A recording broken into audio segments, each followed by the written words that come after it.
आप सभी को जय मसीह की। आज परमेश्वर के वचन में आप सभी का स्वागत है। परमेश्वर पिता आज अपने वचनों के द्वारा आप सबको बहुत ऐसे आशीष को दे। पिता परमेश्वर अपने वचनों के द्वारा आपसे बोले और बातचीत करे। आज हम लाभ और हानि के विषय में परमेश्वर के वचन से सीखेंगे और परमेश्वर का वचन हमें लाभ और हानि के विषय में बताना चाहता है। कई बार आप अपने जीवन में महसूस किए होंगे कि लोगों ने मेरा फायदा उठा लिया, मुझसे उनको लाभ मिलना था और उसने मुझसे मित्रता की, मेरा फायदा उठाया। वो अकेले थे और मुझको उन्होंने उस समय के लिए क्या क्या इस्तेमाल किया। आज बहुत सारे लोग इस बात से दुखी होंगे कि लोगों ने मुझसे इसलिए मित्रता की क्योंकि उनको मुझसे धन चाहिए था। लोगों ने मुझसे इसलिए मेरा फायदा उठाया, उनको मेरी संगति करके उनको क्या चाहिए था, अपना समय को मुझसे व्यतीत करना था, एक टाइम पास करना था। आज बहुत सारे लोग दुखी इसलिए होंगे कि लोगों ने मुझको क्या क्या इस्तेमाल कर लिया और अपना फायदा उठा लिया। आज संसार ऐसे ही, अगर चुनाव करना होगा मनुष्य को तो कभी भी वो हानि का चुनाव नहीं करेंगे, वरन वो क्या करेंगे, लाभ का चुनाव करेंगे। जिधर उनको ज्यादा फायदा दिखेगा, जिधर उनका नाम मिलेगा, जिधर उनको शोहरत मिलेगा, जिधर लोग उनको अच्छा बोलेंगे, उसी और लोग क्या करेंगे, अपना चुनाव को करेंगे क्योंकि उनसे उसको फायदा है। और आज संसार में लोग यही कर रहे हैं। लेकिन परमेश्वर का वचन हमें कुछ बातों को बताना चाहता है। फिलिप्पी 3:7, परंतु जो जो बातें मेरे लाभ की थी उन्हीं को मैंने मसीह के कारण हानि समझ लिया, वरन मैं अपने प्रभु यीशु मसीह की पहचान की उत्तमता के कारण सब बातों को हानि समझता हूँ, जिसके कारण मैं सब वस्तुओं को हानि उठाई उन्हें कूड़ा समझता हूँ, जिससे मैं मसीह को क्या करूँ, प्राप्त करूँ। अब यहाँ पर पौलुस प्रेरित एक बात को बोल रहा है कि जो जो बातें मेरे लाभ की थी वो तो उन्हीं को मैंने मसीह के कारण हानि समझ लिया। अब ये कैसी बातें थी कि जो बातें उनके लाभ की थी उन्हीं बातों को उन्होंने मसीह के कारण हानि समझ लिया। आगे लिखा है, परंतु मैं अपने प्रभु यीशु मसीह की पहचान की उत्तमता के कारण सब बातों को हानि समझता हूँ। अब यहाँ पर प्रभु यीशु मसीह की पहचान की उत्तमता के कारण सब बातें जो उसके लाभ की थी उसको उसने हानि समझ लिया। अब यहाँ पर आपके लिए एक पैमाना, एक माप रखा है, वो मसीह है। और इसमें लिखा है कि जो बातें भी आपको मसीह के पहचान से अलग दिखाती है वो सब बातें आपके लिए लाभ की दिखाई दे सकती है, परंतु वो आपकी हानि की है। फिर से मैं इस बात को आपके लिए कहना चाहूंगी कि जो भी बातें आपको मसीह की पहचान से अलग दिखाती है, कौन सी ऐसी बातें हैं जो आपको मसीह की पहचान से अलग दिखाती है, वो बातें आपके लाभ के लिए हो सकती है, लेकिन बाद में वो बातें आपकी हानि के लिए होंगी। आप इस बात को देखिए कि कौन सी ऐसी बातें जो आपको मसीह की पहचान से अलग लेकर जाती है। चाहे वो आपको मसीह के चरित्र से, मसीह के गुण से, मसीह के व्यवहार से, जो भी ऐसी बातें हैं जो आपको अलग लेकर के जा रही है, वो आपको इस वर्तमान में लाभ की दिखाई तो दे रही है, लेकिन आने वाले समय में वो आपकी हानि के लिए होगा। क्योंकि मसीह की पहचान से अगर अलग हट करके आप अगर झूठ के सहारे जिएंगे, आप अगर छल के सहारे जिएंगे, आप अगर पाप के सहारे जिएंगे, वो आपको वर्तमान में तो बहुत आनंद, बहुत लाभदायक, बहुत फलवंत दिखाई तो देगा, लेकिन अंत में आपको उसका फल भी भुगतना पड़ेगा। और पौलुस इसी बात को बोला, जो जो बातें मेरे लाभ की थी उन्हीं को मैंने मसीह के कारण हानि समझ लिया, वरन मैं अपने प्रभु यीशु मसीह की पहचान की उत्तमता के कारण सब बातों को हानि समझता हूँ, और जिनके कारण मैंने सब वस्तुओं की हानि उठाई है उन्हें मैं कूड़ा समझता हूँ, जिससे मैं मसीह को क्या करूं, प्राप्त करूं। और जो भी बातें बोलते मेरे लाभदायक थी, मैंने उनकी क्या की, हानि उठाई। जो मेरे फायदे की थी, जो मेरे लिए सुख की थी, जो मेरे लिए आनंद की थी, जो मेरे लिए भरपूरी की थी, लेकिन वो मुझको मसीह की पहचान से अलग लेकर जा रही थी, मुझे पाप के रास्तों पर लेकर जा रही थी, मुझे गुनाहों के रास्ते पर लेकर जा रही थी, मुझे झूठ के रास्ते पर लेकर जा रही थी, मुझे छल के रास्ते पर लेकर जा रही थी। वो बातें मेरे लाभ के लिए तो थी, परंतु मैंने उसकी हानि उठाई क्योंकि वो मुझे मसीह की पहचान से अलग लेकर जा रही थी, और इस कारण मैंने उन बातों की हानि उठाई। और जिन वस्तुओं की मैंने हानि उठाई है वो बातें मेरे लिए अब महत्वपूर्ण नहीं है, वो बातें अब मेरे लिए कीमती नहीं। मैं उन हानि की बातों को अब कूड़ा समझता हूँ, अब मैं कचरा समझता हूँ, बोल रहा है, क्योंकि वो मुझे मसीह की पहचान से अलग लेकर जा रही थी, मुझे मसीह के प्रेम से अलग लेकर जा रही थी, मुझे मसीह के चरित्र से अलग लेकर जा रही रही थी, मुझे मसीह के गुण से अलग लेकर जा रही थी। जहां मैं ईर्ष्या में पड़ गया था, जहां मैं डाह में चला गया था, जहां मैं नफरत में चला गया था, जहां मैं दूसरों के लिए बुरा करने के लिए सोच रहा था, मुझे उस मसीह के व्यवहार से मुझको अलग लेकर जा रहा था। वो बातें मेरे लाभ के लिए थी, परंतु मैंने उन बातों को क्या समझा? अब मैंने कूड़ा समझ लिया, अब मैंने कचरा समझ लिया। वो मेरे लाभ के लिए तो थी, परंतु अब मैं उसको हानि समझता हूँ, और उन हानि की बातों को अब मैं कूड़ा समझता हूँ, क्योंकि मैं मसीह को क्या करूं? प्राप्त करूं। मैं मसीह के चरित्र में, मैं मसीह के गुण में, मैं मसीह के व्यवहार में मैं क्या करूं? बढ़ता चला जाऊं। और इसलिए बोला, जो बातें मेरे लाभ के लिए थी, उन्हीं बातों को मैं अब हानि समझता हूं। और कई बार हमारे जीवन में जब चुनाव आता है, मनुष्य हमेशा फायदे का चुनाव करता है, मनुष्य हमारे लिए लाभ का चुनाव करता है, और ऐसा ही चुनाव हमको बाइबल में मिलता है। जब हम देखते हैं उत्पत्ति में, और यहाँ पर एक चुनाव के बारे में हमको बताया गया, और यहाँ पर लिखा है उत्पत्ति 13 अध्याय उसका 8 में, तब अब्राहम लूत से कहने लगा, मेरे और तेरे बीच में और मेरे और तेरे चरवाहों के बीच में झगड़ा ना होने पाए, क्योंकि हम लोग भाई बंधु हैं। और कई बार ये झगड़ा, ये लड़ाई, ये पारिवारिक कला हमारे परिवार में मसीह के पहचान से हमको अलग लेकर जाती है। कई बार हमारे जीवन में एक दूसरे से द्वेष करना, एक दूसरे से नफरत करना, ये हमको मसीह की पहचान से अलग लेकर जाती है। कई बार ऐसे संबंध हैं जो हमको मसीह के पहचान से अलग दिखाती है, और ये बातें आपके लिए लाभदायक दिखाई तो दे रही है, परंतु ये आपकी हानि के लिए, ये आपके आत्मिक जीवन का पतन कर देगी, आपको मसीह से अलग कर देगी। आज वो सुख देगा, लेकिन कल आपको उसके द्वारा हानि हो सकती है। आपका आत्मिक जीवन खत्म हो जाएगा, आप परमेश्वर की उपस्थिति से दूर चले जाएंगे, आप अपनी शांति को खो देंगे, आप अपने आनंद को खो देंगे। और ऐसी घटना यहाँ अब्राहम और लूत के साथ हुआ, और उन दोनों के चरवाहों के बीच झगड़ा होने लगा, क्योंकि धन संपत्ति बढ़ गई। अब यहाँ चुनाव की बातें थी, तो अब्राहम ने लूत से कहा, क्या सारा देश तेरे सामने नहीं? इसलिए मुझसे अब अलग हो जा। इससे अच्छा है कि हम दोनों लड़ाई को लड़े, इससे अच्छा है कि हम एक दूसरे से झगड़े को करें। हमें चाहिए कि हम एक दूसरे से क्या हो जाए? अलग हो जाए।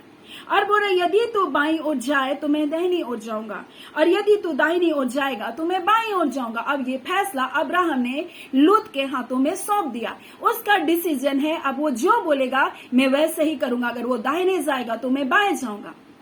और ये झगड़े को खत्म करने का एक बहुत अच्छा जरिया यहाँ अब्राहम ने बताया। कई बार हम चुनाव नहीं कर सकते, लेकिन सामने वाले के सामने अगर आप ऑप्शन रख दें तो वो क्या करेगा? फट से चुनाव करेगा। क्योंकि अगर सामने वाला परमेश्वर का भय नहीं मानता तो वो क्या करेगा? अपने लाभ का चुनाव करेगा।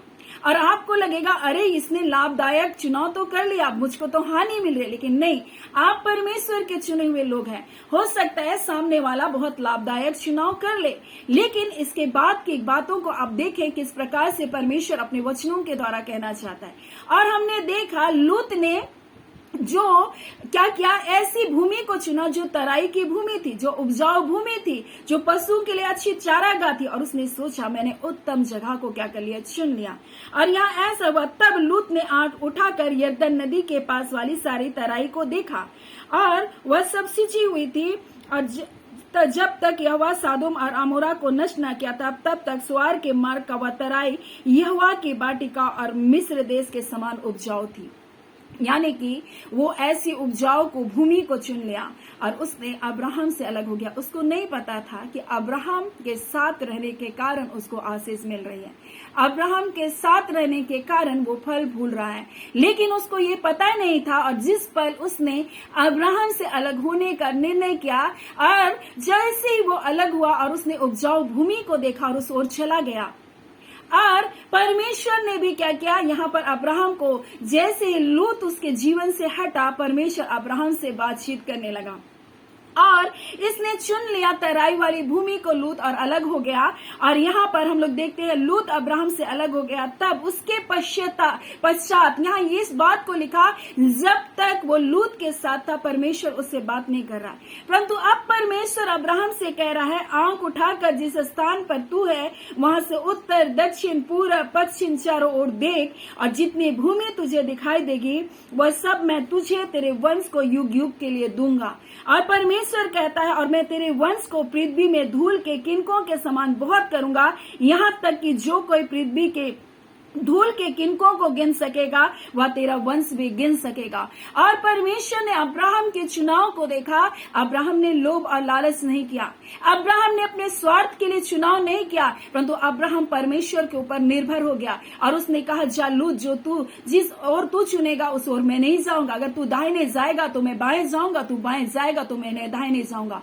और लूत ने तो तराई की भूमि, अच्छी भूमि, अदन के समान की उपजाऊ भूमि को उसने चुन लिया, लेकिन अगले ही पल उसके जीवन में अब्राहम से अलग होने के बाद वो क्या किया, वहां पर एक बड़ी मुसीबत में पड़ा। और सिनार का राजा अम्रापेला और एलासर के राजा अर्योक और एलाम के राजा, और यहाँ पर देखते हैं कोथीम के राजा, और ये सब क्या किए, सादोम के राजा बेरा, अमोरा के राजा बिरसा, ये सब मिलकर पांचों राजाओं ने क्या किया, सिद्दीम नाम तराई में जो खारे ताल के पास था एका किया।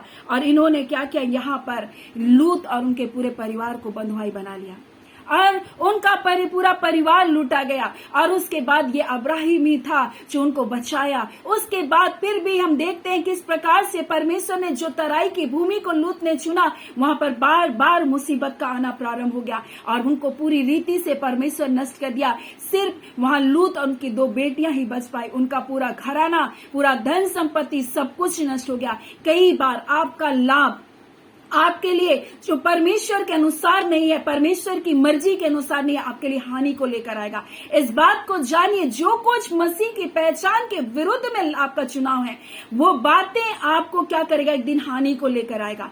लेकिन जो कुछ आपके मसीह की पहचान के अनुरूप आपका चुनाव है, परमेश्वर आपसे कहना चाहता, वो आपकी हानि के लिए दिखाई तो दे रहा है, परंतु बाद में उसमें आपको क्या मिलेगा, लाभ मिलेगा। यहाँ लूत ने चुनाव किया था अपने स्वार्थ के बस पर, लेकिन उसको क्या मिला, हानि मिला। लेकिन अब्राहम ने परमेश्वर के ऊपर निर्भर करके चुनाव किया और उसने अपने जीवन में बहुत आयत की आशीष को देखा। उसने बालू के किनकों के समान उनके संतानों की आशीष को देखा। उसने पूरे कनान देश को परमेश्वर ने उसके वश में कर दिया। परमेश्वर ने उनकी संख्या को बढ़ाया। परमेश्वर ने उसको विश्वास का पिता बना दिया। परमेश्वर ने उनको आशीष का मूल बना दिया। यही है परमेश्वर के मार्ग पर चलने का, परमेश्वर का लाभ बता रहा है परमेश्वर। और जो बातें आज आपके लिए लाभदायक है लेकिन मसीह के पहचान के विरुद्ध है, वो लाभदायक तो है लेकिन बाद में ये आपकी हानि के लिए। इसलिए पौलुस बोलता है, जो बातें मेरे लाभ के लिए है, बोलता है उन्हें मैं क्या कहता हूं, जो बातें मेरे लाभ की, उन्हीं को मैं मसीह के कारण हानि समझता हूँ।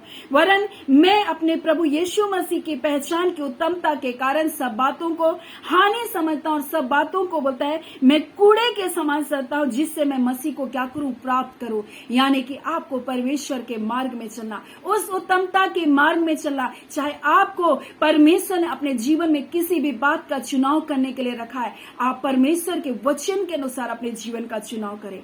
और अगर आप अपने सिर्फ फायदे के लिए, अपने स्वार्थ के लिए, अपनी मर्जी को पूरा करने के लिए, अपने शौक को पूरा करने के लिए आप सिर्फ चुनाव कर रहे हैं, तो एक दिन ये आपकी हानि के लिए। लेकिन अगर आप मसीह की पहचान की उत्तमता के कारण आप ऐसा चुनाव को कर रहे हैं, परमेश्वर आपको उसमें अपनी भलाई को दिखाएगा। चाहे आप हानि भी उठाएं, लेकिन परमेश्वर आपको उससे भी अपनी भलाई को बाद में दिखाएगा। और कई बार आप मसीह की पहचान के विरोध में जा करके आप ऐसे चुनाव को करेंगे, वो आपके लिए लाभदायक दिखाई तो देगा लेकिन बाद में आपको उससे हानि ही मिलेगी। सो परमेश्वर पिता इन वचनों के द्वारा आप सबको बहुत ऐसे आशीष को दे। आमीन। आइए हम प्रार्थना करेंगे। धन्यवाद देते जीवते सच्चे सामर्थ्य खुदावन खुदा, राजाओं के राजा, प्रभुओं के प्रभु, पिता परमेश्वर, आज अपने वचनों के द्वारा पिता अपने लोगों से बोला और बातचीत किया पिता। हाँ खुदा ने एक उत्तम चुनाव करने के विषय में खुदान प्रभु जी अब्राहम और लूत के जीवन से आपने सिखाया पिता। हाँ खुदावन परमेश्वर पिता, सचमुच प्रभु जो भी हमें आपकी पहचान के विपरीत लेकर जाती है प्रभु, वो हमारे लिए लाभदायक तो होती है प्रभु, परंतु वो हमारे लिए हानि का कारण होता है। परंतु पौलुस बोलता है जो बातें मैंने मसीह की पहचान की उत्तमता के कारण जिसको मैंने हानि समझ लिया, वो बातें जो लाभ की लिए थी जिसे मैंने हानि समझ लिया, अब मैं उसे कूड़ा समझता हूं ताकि मैं मसीह को प्राप्त करूं। ऐ खुदावन परमेश्वर, इस वचन के अनुसार पिता आज आपके बच्चों को उत्तम चुनाव करने के लिए, उत्तम मार्ग में चलने के लिए प्रभु अगुवाई कीजिए। आपके मार्गों पर चलने के लिए अगुवाई कीजिए। हर पाप और बुराई के बंधन टूटने पाए यीशु के नाम से। हर एक अनैतिक संबंधों के बंधन टूटने पाए यीशु के नाम से। खुदावन परमेश्वर जिसे आपने जोड़ा है प्रभु जी, उसे मनुष्य अलग ना करने पाए। खुदावन परमेश्वर जो पति पत्नी करके प्रभु जी, हाँ पिता, एक परिवार का निर्माण आपने किया प्रभु जी, उस परिवार को प्रभु जी ना पत्नी तोड़ने पाए ना पति तोड़ने पाए खुदावन प्रभु जी, क्योंकि ये परिवार आपका है खुदावन परमेश्वर पिता। इन परिवारों पर आपकी आशीष होने पाए पिता। जितने टूटे बिखरे रिश्ते हैं यीशु के नाम से प्रभु एक होने पाए। हर एक प्रकार का प्रभु जी ना क्षमा करने वाली भावनाओं के बंधन टूटने पाए। हर एक पिता परमेश्वर जो शब्द इनके हृदय को घायल किया, आज उन शब्दों को भुलाने वाले हो सके खुदान प्रभु जी, और एक दूसरे को माफ करने वाले हो सके खुदान प्रभु जी। आपने कहा पिता तुम जीवन के वरदान के वारिस हो प्रभु जी।